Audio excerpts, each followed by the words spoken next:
Bismillah. Assalamualaikum warahmatullahi wabarakatuh. Alhamdulillah hamdan katsiran thayyiban mubarakan fihi kama yuhibbu rabbuna wa yarda. Pemirsa Fatwa TV, alhamdulillah kita dapat bersua kembali di live interaktif Fatwa TV dari ke-13 live interaktif yang kami gelar, yaitu sekarang ini hari Selasa, yang setiap hari Selasa kami mohon maaf beberapa kendala pada hari Selasa, kesibukan kami mohon maaf, dan alhamdulillah kami kembali tetap semangat untuk menggelar live interaktif Tarbiyah Islam. Tarbiyah Islam ini diasuh oleh Al-Ustadz Nafi Zainuddin Hafizahullah Ta'ala, dan alhamdulillah sang Ustadz yang mengasuh acara ini juga sudah membersamai kita.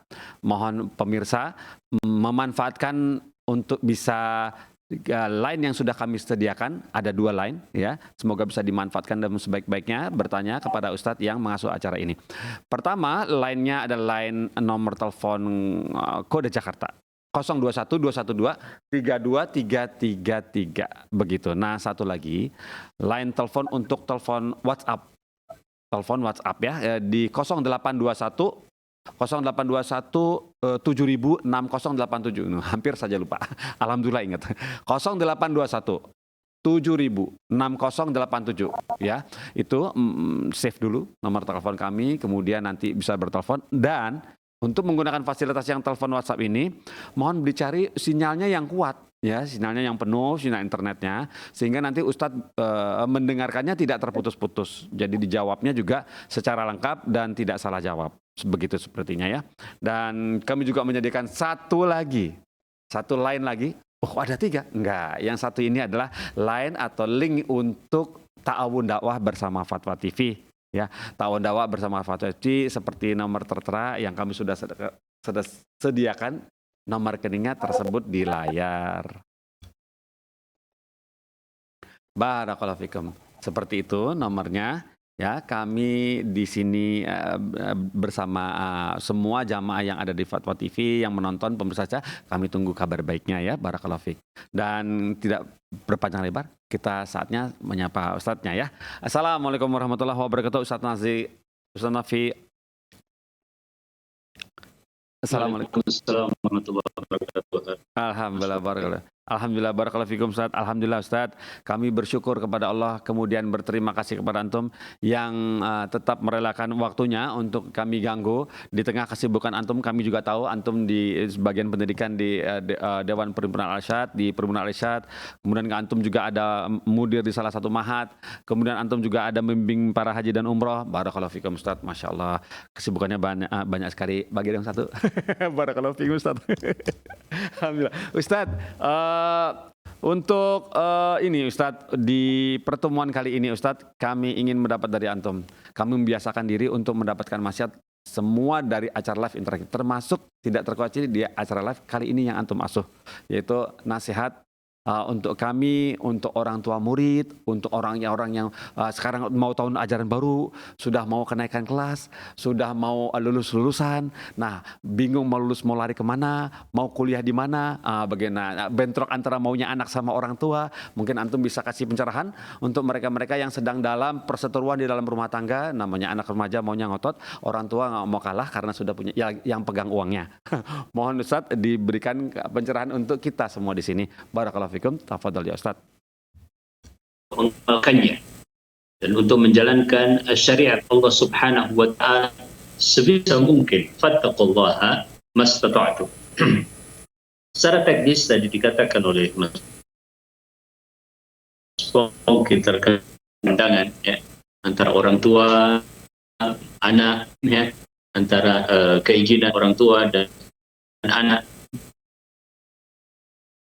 Di antara hal yang terbaik yang bisa dijadikan salah satu alternatif solusi tentunya adalah meminta nasihat ya.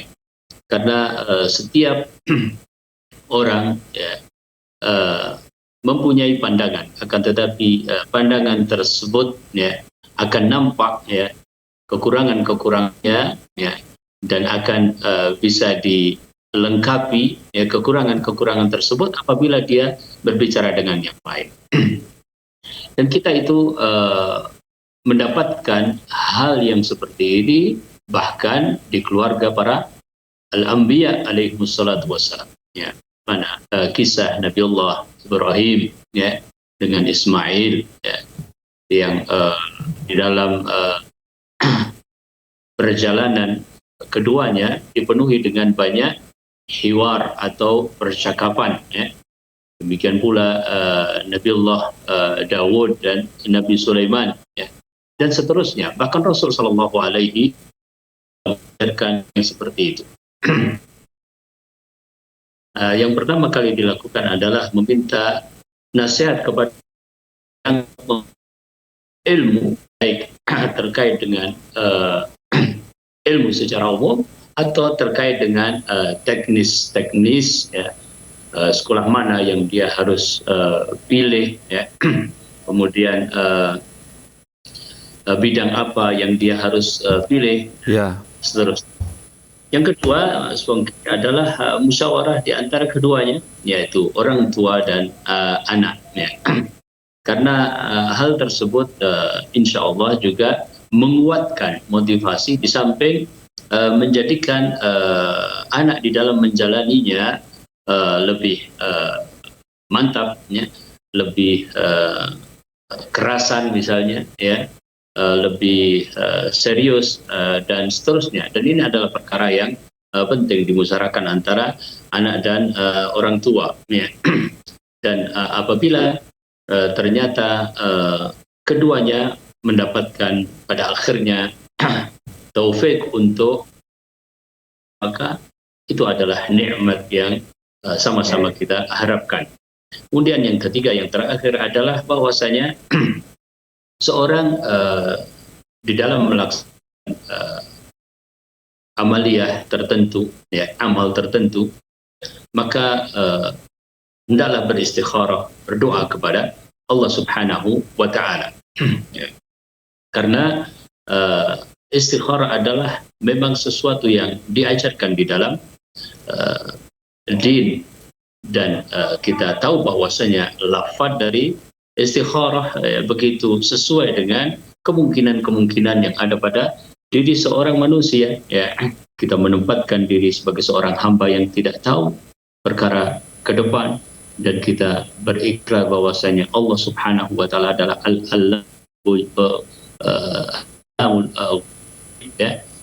yang perkara yang gaib ya. Ya, sebagaimana diajarkan kepada kita doa untuk meminta segala kebaikan ya, ajilihi wa ajilihi ya, ma alimna minhu wa ma lam na'lam, dan na'udzubika, doa kepada Allah Subhanahu wa Ta'ala dengan berlindung kepada Allah Subhanahu wa Ta'ala minasyarri kullihi ajilihi wa ajilihi ya. Jadi istikharah adalah perkara yang penting ya. Dan bukan berarti seorang yang istikharah itu artinya sedang meminta tanda-tanda, tidak ya. Akan tapi sebagaimana dikatakan dalam hadis bahwasanya apabila itu ternyata baik bagi kita, Allah akan mudahkan bagi kita, dan apabila ternyata tidak baik bagi kita, maka Allah Subhanahu wa Ta'ala akan palingkan dari kita ya. Itu Mas Wongki di antara hal-hal yang bisa dilakukan ya, dalam menghadapi mungkin dinamika ya. Iya, betul Ustaz. Di antara ikhwah, di antara saudara-saudara kita di dalam rangka berusaha untuk mencari tempat yang paling seperti itu Ustaz. Jadi intinya barakallahu fikum Ustaz, intinya adalah kompromi bersama orang tua yang bersangkutan, karena hari-hari anak-anak usia sekolah lebih panjang bersama orang tua bersama usia sekolah Ustaz ya. Jadi dari mulai sekolah SD sampai SMA, mungkin usia SD umur 7 sampai umur 18 itu bersama orang tua udah lagi sedang pendidikan ya Ustaz ya, usia sekolah. Jadi perseteruannya sekitar sekolah itu gitu. Perseteruannya sekitar sekolah, nggak mungkin yang lain, pasti sekitar itu. Barakallahu fikum Ustaz. Jadi semua pemirsa yang menyaksikan acara ini, bagi mereka yang ada kesulitan mengenai berkomunikasi dengan orang tuanya atau orang tuanya ada sedikit kendala dengan putra putrinya mengenai pendidikan di sekolah, dan memang usia dari umur 7 sampai umur 18 ada usia sekolah bersama orang tua. Kalau sudah tidak bersama orang tua, udah urusan cari kerja, berarti sudah tidak sama orang tua lagi, berarti begitu ya. Dan mungkin masalah sekolah udah selesai itu di situ. Nah, sekarang mungkin kita bisa bisa mengambil ibroh dari apa yang sudah disampaikan Ustadz Nafi tadi, supaya apa yang sudah dinasihatkan bisa kita amalkan. Terutama komunikasi bersama orang tua dan putra putrinya, begitu. Barakallahu fikum. Seperti itu ya Ustaz ya. Yang pertama, minta nasihat kepada orang yang dianggap mempunyai kompetensi terhadap permasalahan yang sedang dihadapi. Yang kedua adalah komunikasi antara orang tua dan anak, dan yang ketiga dalam melakukan istikharah. Istikharah, barakallahu fikum. 3 hal tersebut yang paling penting ya untuk kita lakukan, barakallahu fikum, untuk sama-sama, terutama untuk baik itu putra putri maupun orang tuanya. Barakallahu fikum Ustaz atas tipsnya. Semoga Allah tolong kita semua di sini. Dan sepertinya kita bisa masuk dari pertanyaan pertama ini. Pertanyaan pertama ini datang dari, sebentar kami cek dulu. Pertanyaan pertama itu datang dari saudari TAS. Singkatan ini pakai inisial. Di Sulawesi Selatan, Kota Palopo. Begini bunyinya pertanyaan. Assalamualaikum Ustadz Nafi, izin bertanya Ustadz Afwan, mohon petunjuk untuk program 30 hari. Pakai deadline nih. Program 30 hari untuk bagaimana menjadi seorang wanita solehah yang sudah umur 47 tahun. Di mana wanita ini bekerja sebagai guru SMP dan SMA, bagian khusus muslimah. Dan wanita ini juga memiliki seorang suami, 3 orang anak, dan kemudian mengajar 2 kelompok ibu-ibu belajar mengaji. Kemudian belajar Islam sepekan sekali. Masih memiliki ibu, orang tua, dan seorang adik perempuan yang belum menikah, sudah umur 43 tahun. Mohon tipsnya. Masya Allah Ustaz, barakallahu fikum. Seperti ini kegiatannya, masih ingin jadi wanita soleh. Barakallahu fikum Ustaz. Tolong dijawab ini Ustaz, ditolong. Barakallahu fikum, tafadhol Ustaz. Itu barakallah. Itu serius Mas Pongki yang ditanyakan program 30 hari. Itu dia, ini dia. Gimana ini? Pakai deadline. Rasanya harusnya lebih ya Ustaz ya, 30 hari. Kayak puasa aja.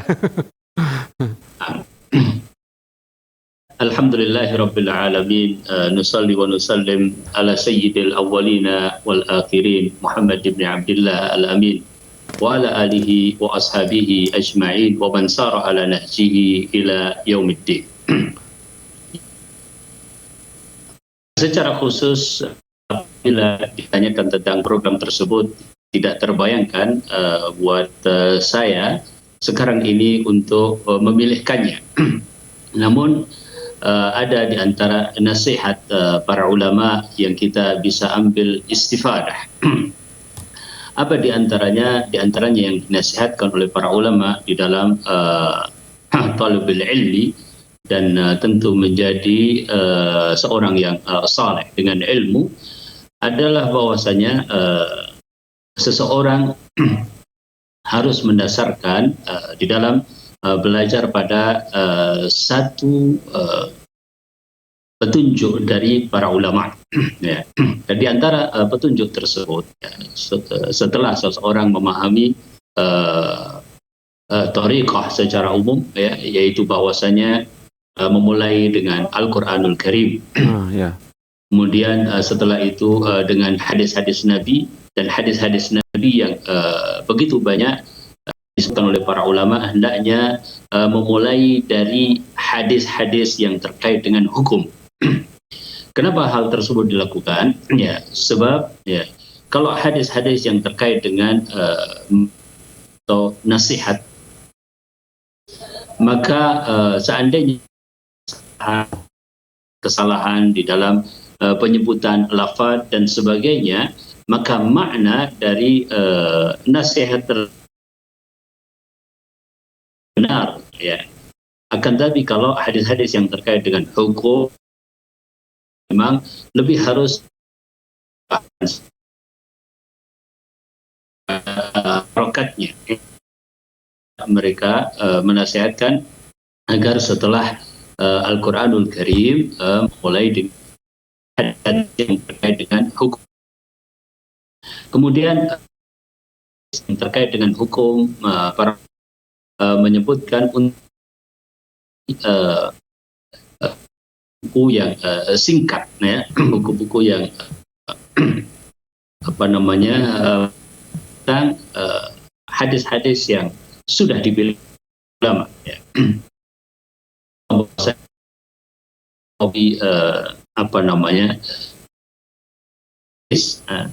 Kemudian setelah itu atau 42 hadis, kemudian dilengkapi setelah itu oleh Ibnu Rajab Al-Hambali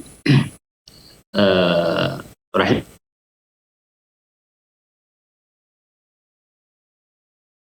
Cek. Di antara yang bisa dilakukan, ya, sebagaimana ditunjukkan oleh para ulama. Ya. Setelah itu kemudian memilih salah satu di antara syarah para ulama, ya, terhadap teks-teks hadis tersebut, ya. Dan hendaklah fokus pada satu buku saja, ya. Artinya terkadang di antara godaan para tulabul ilm adalah apabila dia mendapatkan satu buku lebih baik dari buku yang lainnya, maka dia berpindah dari satu buku kepada buku yang kedua. Nanti ada yang nampaknya lebih lengkap, ya, pindah lagi kepada buku yang ketiga.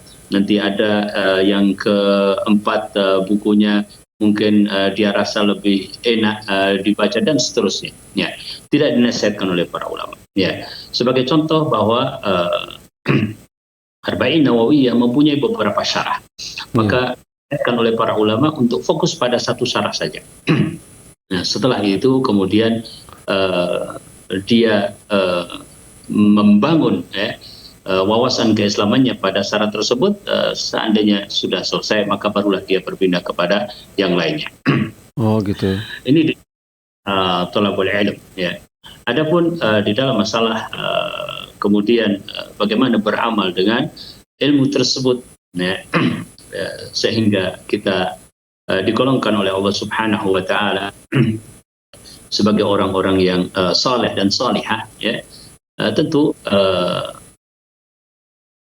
sebuah amal ibadah, sebagaimana kita tahu, akan menjadi amal ibadah yang saleh apabila memenuhi dua syarat.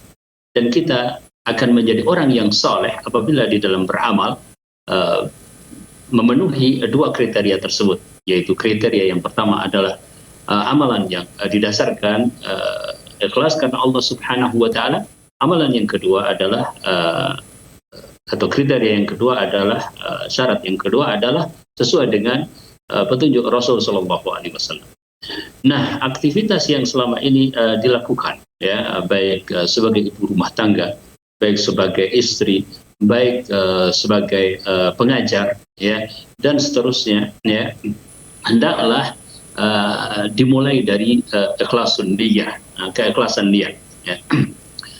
Dan yang kedua, sesuaikan seluruh amalan-amalan tersebut dengan ilmu, dengan petunjuk Rasulullah Sallallahu Alaihi Wasallam. Apabila dia menjadi seorang ibu rumah tangga, maka hendaklah dia menjadi seorang ibu rumah tangga yang penuh keikhlasan karena Allah Subhanahu wa taala, ya, dan mendasari kegiatan-kegiatan sebagai ibu rumah tangga dengan ilmu syariah.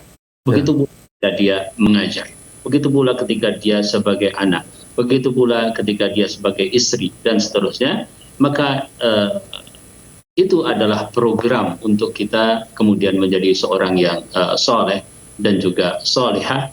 Dan apabila Allah Subhanahu wa taala kehendaki, maka insya Allah segalanya akan dimudahkan. Dan jangan lupa untuk selalu berdoa, Allahumma habbib ilainal iman wa zayyinhu fi qulubina wa karrih ilainal kufra wal fusuqa wal isyan waj'alna minar rasyidin wallahu a'lam. Masya Allah, barakallahu fikum. Seperti itu Ustaz. Dari Ibu yang bertanya semoga bisa paham ya Bu ya. Dari sudah lengkap tadi Ustaz menjawabnya, juga terakhir dengan tips doa yang diucapkan oleh Ustaz tadi, semoga bisa dipahamin. Insya Allah nanti kami kabarkan, kami kirimkan jawaban Ustaz melalui Japri, jalur pribadi, nomor telepon WhatsApp Ibu. Barakallahu fikum. Dan pertanyaan kedua datang dari Ummu Zaid. Umu Zaid di Gorontalo, kota Gorontalo, begini bunyinya. Bismillah. Assalamualaikum Ustadz Nafi. Semoga Allah Ta'ala memberkahi Ustadz. Amin. Ustadz Afwan, saya seorang janda 2 anak. Tinggal di kos-kosan. Saya ingin menjaga diri dari fitnah dengan berdiam diri di rumah. Untuk membeli kebutuhan sehari-hari pun kadang-kadang saya keluar 1 kali. Untuk beli kebutuhan selama 2 pekan. Itu 1 kali, untuk beli kebutuhan dia hanya keluar 1 kali. Kemudian selanjutnya saya minta tolong tetangga. Kemudian menuntut ilmu melalui media. Saya tinggal di lingkungan yang mengadakan kajian 2-3 kali dalam sepekan. Nah, yang menjadi pertanyaan, apakah saya berdosa dengan tidak mendatangi majelis ilmu yang di lingkungan saya tersebut? Jazakallah khairan, Ustaz. Ya, Salli wa nusallim ala Rasulillah wa ala alihi wa ashabihi wa man tabi'a bi hudah ila yaumin alqah. Ya. Tadi kita sempat sebutkan ya, tentang darurah atau pentingnya talabul ilm. Dan talabul ilm secara umum adalah wajib. Ya. Talabul ilmi fardhatun ala kulli muslim, bahwasanya menuntut ilmu itu wajib bagi setiap muslim. Ya. Namun kewajiban tersebut ya, tentu saja adalah sesuai dengan kadar. Ya. Tidak semua ilmu artinya wajib bagi kita. Ya. Yang pertama adalah ilmu-ilmu yang terkait dengan pembenaran iman dan hal-hal yang bisa membatalkan iman untuk kita jauhi. Ya. Kemudian yang kedua adalah ilmu yang terkait dengan amal-amal yang wajib. Ya. Seperti sholat misalnya, maka kita harus mengetahui tentang ilmu sholat. Dan yang berkaitan dengannya ilmu taharah misalnya. Seorang wanita misalnya, ya, maka dia mengetahui ilmu taharah dan sesuatu yang terkait dengan taharah, terkait dengan haid, terkait dengan nifas dan seterusnya. Ya. Kemudian juga wajib baginya untuk berilmu tentang perkara yang akan dia amalkan. Ya. Seperti seseorang sedang akan melakukan puasa Arafah misalnya, maka dia harus mengetahui ilmu tentang puasa Arafah tersebut. Ya. Secara umum misalnya hukumnya sama, ya, syariat berpuasa sunnah, ya, dan seterusnya. Atau dia ingin berdagang misalnya, karena tertuntut kebutuhan, maka apa yang akan dia lakukan? Dia harus berusaha untuk mengetahui tentang ilmunya. Ya. Itulah yang wajib bagi seorang muslim, wallahu taala alam. Ya. Adapun kondisinya yang single parent, ya, tentu ada masalah-masalah yang lain yang barangkali akan menjadi darurah apabila dia harus melaksanakannya. Ya, termasuk misalnya tidak ada nafkah dan dia harus mencari nafkah, ya, misalnya. Ya. Jadi ketidakhadirannya pada majelis ta'lim, ya, tentu saja yang pertama bahwa apabila majelis ta'lim itu adalah majelis-majelis taklim yang dekat, yang tidak membutuhkan safar, yang tidak membutuhkan mahram di dalam safar, maka dia tidak mengapa untuk datang ke majelis-majelis tersebut. Ya. Kemudian apabila terjadi fitnah, ya, maka dia harus berusaha untuk menghindari fitnah-fitnah itu semampu dia. Ya. Kemudian dengan apa yang beliau tanyakan terkait dengan apakah tidak berdosa kalau tidak menghadiri majelis taklim, ya, dan mencukupkan belajar ilmu din dengan YouTube dan sebagainya, ya. Ini terkait dengan cara belajar. Ya, cara belajar yang paling utama adalah memang langsung ya kepada para ahlul ilmi. Ya. Adapun apabila dia belajar melalui media dan sebagainya, maka tentu saja dia harus berusaha untuk yang pertama mencari sumber yang mauthuk, ya, sumber yang terpercaya. Dan yang kedua, hendaklah dia bertanya kepada orang yang lebih tahu di antara ahlul ilmi apabila dia mendapatkan hal-hal yang dia ragu atau dia belum mengerti. Ya. Jadi tidak mengapa dia tidak hadir ke majelis ta'lim karena takut fitnah, dan itu tidak berarti dia tidak belajar ilmu, dan itu tidak berarti dia meninggalkan kewajiban untuk menuntut ilmu. Wallahu ta'ala a'lam. Masya Allah, barakallahu fikum seperti itu ya. Jadi kalau memang tidak butuh safar hanya ke tetangga gitu, masih ada uzur, masih diperbolehkan Bu Ustadz ya. Jadi jarak beberapa hanya dalam satu komplek begitu ya, nggak masalah ya Ustadz ya untuk belajar menuju masjid tersebut ya.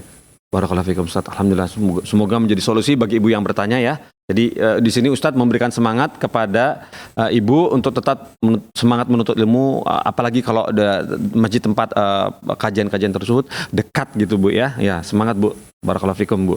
Kemudian pertanyaan berikut ini datang dari masih seputar belajar. Ini dari Kinanti Arum Puspitaning Tias, Masya Allah.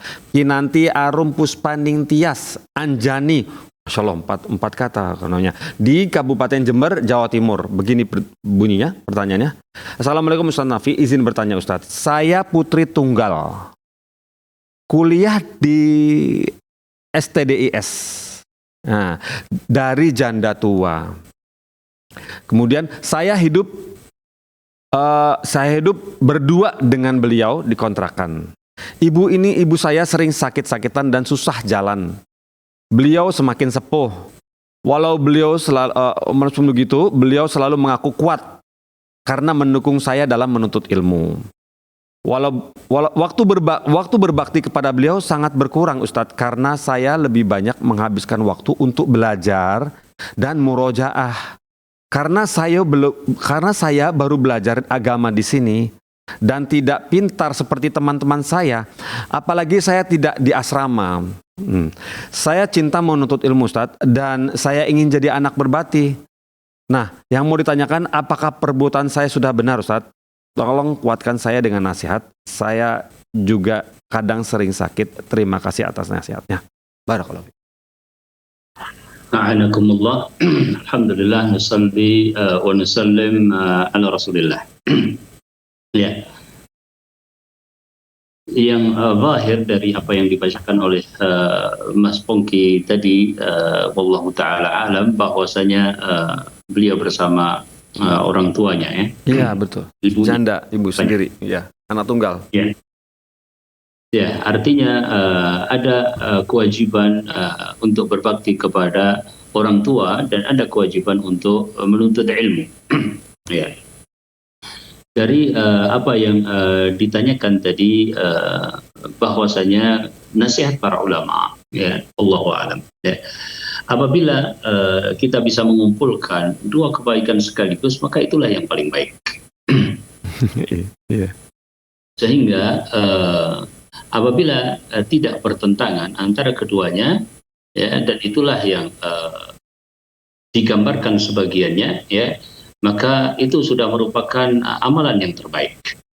Namun ketika kemudian terjadi misalnya dalam teknisnya bertentangan, artinya apa?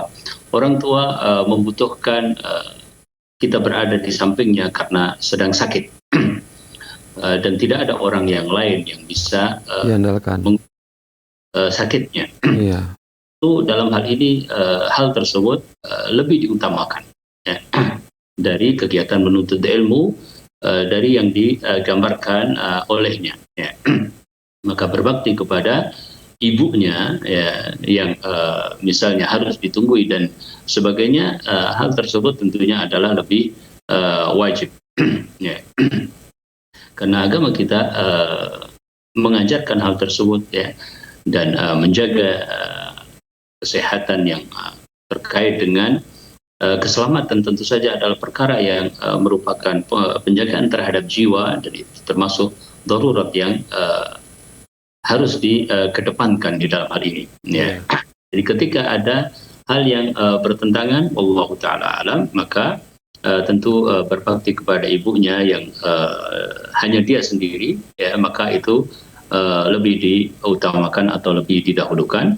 Dan selanjutnya Mas Pongki ini banyak masyayikh, para dokter di Jember mestinya hanya kepada mereka. Malah nanyanya ke sini. Barakallahu fiik. Ada dibawa ke sini. Iya. Barakallahu fiik. Baik, barakallahu. Masya Allah Ustaz. Alhamdulillah Ustaz, seperti itu ya Ustaz ya. Nasihat dari antum, semoga Mbak yang bertanya, Mbak Kinanti tadi bisa paham apa yang sudah mendapatkan dua kebaikan sekaligus Ustaz ya. Itu alangkah baiknya bisa bersamaan. Mungkin belajar dekat sang ibu atau bagaimana, tetap mata tetap berada fisik bersama ibu ya. Fisik ya, terutama kalau pada ibu Ustaz ya. Kepada orang tua seperti itu harus dekat fisik, secara fisik ya Ustaz ya. Secara teknis, makanya secara teknis misalnya di sana mungkin lebih bisa difahamkan kepada ustadz-ustadz ya, supaya kasus tersebut bisa kita bantu karena kepedulian kita terhadap sesama penuntut ilmu ya, dan khususnya adalah kaum muslimin dan kaum muslimat yang sedang Allah taala alam. Masya Allah, barakallahu fikum, seperti itu ya. Jadi bisa dibicarakan kepada ustadz yang guru-guru yang di sana untuk ketika tugasnya terlalu berat atau bagaimana, bisa seperti itu ya. Barakallahu fikum. Kemudian Ustadz, pertanyaan berikut ini datang dari Bapak Heru Tri Prasetyo di Kepulauan Bangka, Belitung, Bangka Selatan. Begini bunyinya pertanyaan. Assalamualaikum Ustadz Nafi, izin bertanya, apa hukumnya program kerja PPPK atau P3K dalam instansi pendidikan ditinjau dari hukum syar'i? Afan anak ingin tahu. Barakallahu fikum, jazakallahu khairan, begitu. Alhamdulillah, nusalli wa nusallim ala Rasulillah. Ya. Al-hukmu ala syai'i far'un an tasawwurihi. Ya. Saya tidak mengetahui secara jelas program tersebut, ya. Baru hanya mendengar dan tahu beberapa ikhwah ya, beberapa teman ikut program tersebut. Ini nampaknya adalah upaya dari pemerintah kalau tidak salah. Iya betul. Ya, untuk menjaring tenaga-tenaga pengajar yang lebih profesional ya. Dengan kompetensi yang lebih baik ya. Kemudian diikat dengan akad tertentu. Kalau dulu ada PNS atau ASN ya, maka ini adalah salah satu program untuk hal yang semacam itu ya, dan dengan seleksi yang cukup lama nampaknya, dengan proses yang cukup panjang, dan kemudian yang berhasil akan ditempatkan di satu tempat dan kemudian dia mengajar. Ya, jadi zahir-zahir yang kita lihat bahwasanya itu adalah program yang baik dalam rangka mendukung pendidikan dan mendapatkan guru-guru yang profesional. Ya. Tapi apakah ada hal-hal yang kemudian mengharuskan untuk ditanyakan seperti itu? Saya tidak tahu. Wallahu taala alam. Barakallahu fikum, seperti itu Ustaz, dari antum ya. Kali diserahkan lagi kepada yang bersangkutan, langsung bisa ditinjau dari ke pihak yang mengundang atau memiliki program kerja tersebut. Nah, kemudian pertanyaan berikut ini datang dari Bapak Rizky ini, atau Mas Rizky di Riau, Kota Pekanbaru, Indonesia. Begini bunyinya. Assalamualaikum Ustadz. Pertanyaan Anda begini Ustadz. Wah, langsung to the point. Bagaimana hukumnya kita nge-pause atau memberhentikan sesaat, atau nge-slide atau menggeser video atau siaran yang menayangkan murotal Al-Quran tanpa menunggu bacaannya sampai selesai? Tanda tanya. Apakah berdosa ya Ustadz? Kebanyakan nonton YouTube nih. Apakah setiap melihat video murotal harus selesai dulu bacaannya, baru kita boleh tukar siaran yang lain, misalnya siaran kajian atau bagaimana? Mohon nasihatnya Zakal Khairan. Begitu Ustaz. Rasulullah. Ya. Rekaman yang sedang kita putar ya terkait dengan Al-Qur'anul Karim ya. Apabila kita mengetahui maknanya, maka jelas secara adab ya, kita berhenti pada makna yang sesuai. Atau kita paham ya bahwa ayat tersebut akan berhenti dalam waktu yang relatif pendek misalnya, ya, misalnya qul huwallahu ahad, kemudian dia baru ganti ya. Tapi kalau ayat yang panjang ya, dia juga tidak tahu di mana harus berhenti, dia juga tidak tahu maknanya, maka tidak apa-apa insya Allah untuk kita kemudian mengganti siaran tersebut kepada channel yang lainnya ya. Misalnya ayat dalam surat Al-Baqarah, ayat dalam surat Ali Imran misalnya panjang dan dia juga tidak mengetahui maknanya, kemudian dia harus ganti. Insya Allah itu tidak berdosa, tidak masalah. Namun secara adab seperti saya katakan tadi, apabila dia mengetahui maknanya, maka sebaiknya sebagaimana kita dalam membaca Al-Quran ya, ketika akan wakaf ya, tentu adalah pada wakaf yang sesuai ya, atau wakaf yang tidak merusak makna, atau pada wakaf yang memang pada kata yang di situ sempurna.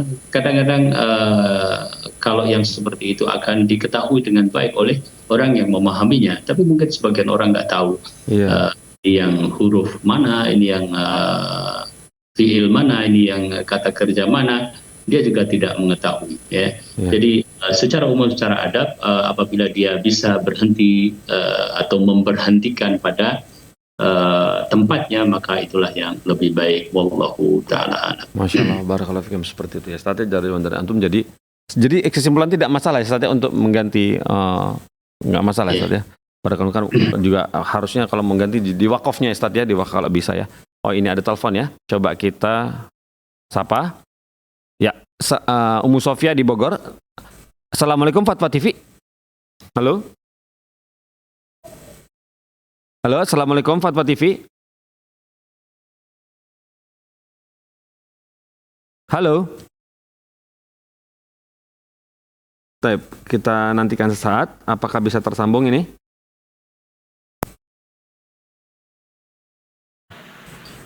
Ya, Assalamualaikum Fatwa TV. Waalaikumsalam warahmatullahi wabarakatuh. Ya, silakan disampaikan pertanyaan Ummu Sofia. Assalamualaikum Ustadz. Assalamualaikum warahmatullahi wabarakatuh. Afwan, izin bertanya Ustadz. Kami punya putra usia 6 tahun, kemudian sedang mulai belajar tahsin. Ya. Mulai belajar tahsin. Halo? Lanjut. Ya, Nah, mulai belajar tahsin dengan guru ngaji, tapi di awal pembelajaran itu si guru ini selalu seperti sholawat Nabi, seperti itu tuh yang kami rasa tidak sesuai dengan apa yang diajarkan dengan Rasulullah. Nah, apakah boleh putra kami ini yang berusia 6 tahun ini tetap belajar dengan guru ngaji tersebut? Karena kami belum menemukan guru tahsin yang cocok untuk anak kami, untuk putra kami ini. Apakah nantinya akan sampai besar ini anak-anak kami ada dampaknya nantinya kepada putra kami ini dengan apa yang diajarkan gurunya ini? Kemudian sudah kami beri pengertian kepada putra kami, tapi malah putra kami bilang, saya tergoda, dia bilang gitu. Jadi dia mulai mengikuti nih apa yang diajarkan sama gurunya.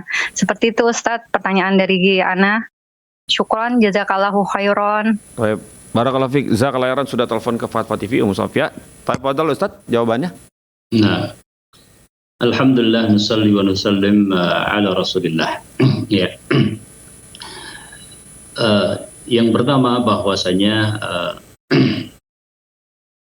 guru yang mengajari kita Al-Quran, siapapun dia adalah guru yang berjasa kepada kita. Terlepas dari guru tersebut, ya, belum seluruh pemahamannya misalnya benar dalam kacamata syariah Islamiyah, ya, sunnah, ya, Nabi Sallallahu Alaihi Wasallam. Ya. Kadang-kadang kita dapatkan bahwasanya sebagian guru-guru tersebut, apalagi di banyak pelosok-pelosok negeri kita yang sangat luas ini, ya memang tidak tahu ilmu kecuali misalnya hanya mengajarkan ngaji, ya, mengajarkan bagaimana membaca Al-Quran dengan baik, ya, dan seterusnya. Maka siapapun yang mengajarkan kepada kita Al-Quran dengan baik, bacaan Al-Quran dengan baik, maka dia telah memberikan kebaikan yang banyak kepada kita. Kita doakan semoga Allah Subhanahu wa Ta'ala membalas, ya, kebaikan tersebut, dan semoga Allah Subhanahu wa Ta'ala membimbingnya ke jalan yang diridhai oleh Allah Subhanahu wa Ta'ala kepada ilmu yang sahih. Amin. Yang ditanyakan tersebut, wallahu taala alam, ya, kalau punya asar atau punya pengaruh atau tidak punya pengaruh, tentu saja punya pengaruh. Ya.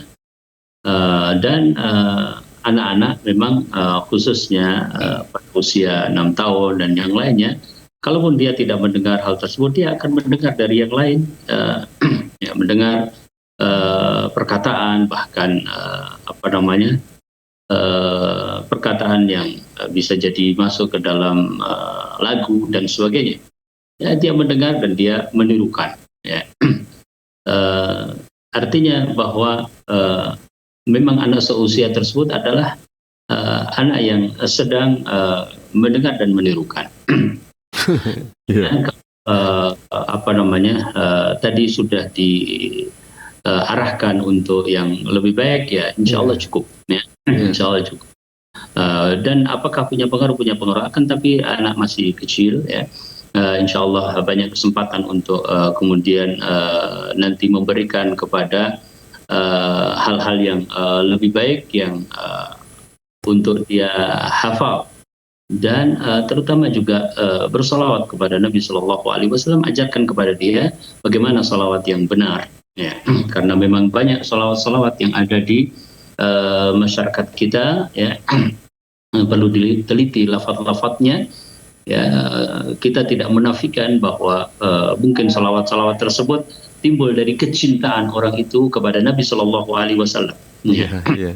Ya, tapi tentu kecintaan kepada Nabi Sallallahu Alaihi Wasallam, ya, yang paling baik adalah mencintai sebagaimana ditunjukkan oleh Nabi Sallallahu Alaihi Wasallam. Bagaimana kita harus mencintai beliau? Ya, tidak mungkin kita mengatakan saya mencintai Nabi, kemudian Nabi melarang sesuatu, kita tetap melakukannya, misalnya. Yeah. Pada anak kita salawat-salawat yang memang diajarkan oleh Rasulullah Sallallahu Alaihi Wasallam, ya, salawat yang sempurna, yang disebut salawat Ibrahimiyah, ya, atau Allahumma salli wa sallim ala Rasulillah, atau, ya, hal-hal yang mungkin dia perlu hafalkan karena dia mendengar, dia merasa enak, ya. Mungkin ada sedikit nazam atau apa yang perlu dia hafalkan, mungkin itu lebih baik supaya dia juga mendapatkan tempat untuk kemudian istilahnya mengekspresikan untuk menghafalkan sesuatu. Ya. Kemudian yang berikutnya, kalau memang tidak ada artinya tempat yang atau guru yang misalnya lebih baik, maka tentu saja sesuatu itu harus kita kontrol, ya. Harus kita awasi, yakni tahsinnya memenuhi, ya. Alhamdulillah, ya. Kemudian ada pengaruh-pengaruh yang misalnya kita anggap tidak sesuai tadi, masih bisa kita kontrol apa tidak, ya. Allahu taala a'lam. Ya, begitu Ustaz, ya. Jadi kita ukur lagi pengaruhnya seberapa dominan pada pertumbuhan anak tersebut, ya, kesehariannya, begitu Ustaz, ya. Kalau Secara masih kecil, ya. Iya. Artinya bahwa ketika nanti dewasa atau maksud saya balik ya, Iya. tentu itulah yang kemudian sudah menjadi hukum yang taklif kepada seseorang ya. Adapun sekarang yang penting dapat tahsin yang benar, maka itu yang paling utama. Oh ya betul Ustaz. Memang tidak mudah mencari guru juga ya ketika di luar daerah tertentu begitu Ustaz. Terutama bukan di kota besar yang mudah, mungkin kota besar lebih mudah. Barakallahu fikum Ustaz, atas nasihat Ustaz kepada yang bertelepon tadi Ummu Sofia. Dengan jawaban antum tadi, alhamdulillah mentuntaskan acara kita di sore hari ini. Barakallahu fikum Ustaz atas ilmu yang sudah antum sharing kepada kita semua, antum berikan kepada kita semua, antum nasihatkan, banyak sekali tips yang sudah masuk. Walaupun begitu, semoga kita semua pemirsa Fatwa TV bisa dapat mengambil pelajaran apa yang sudah disampaikan oleh guru kita ini, Ustadz Nafi Zainuddin Hafizahullah Ta'ala. Ustadz, acara ini bisa kami tutup Ustadz? Jazakallahu khair Mas Fahmi. Iya Ustadz, barakallahu fikum. Alhamdulillah seperti itu. Pemirsa Fatwa TV, alhamdulillah sudah selesai. Semoga Allah mempertemukan kita kembali di pekan depan, hari yang sama, jam yang sama, acara yang sama, Ustadz yang sama, insyaallah. Kita tutup dengan kafaratul majelis. Subhanallah wa bihamdik. Asyhadu an la ilaha illa anta astaghfiruka wa atubu ilaika. Wassalamualaikum warahmatullahi wabarakatuh.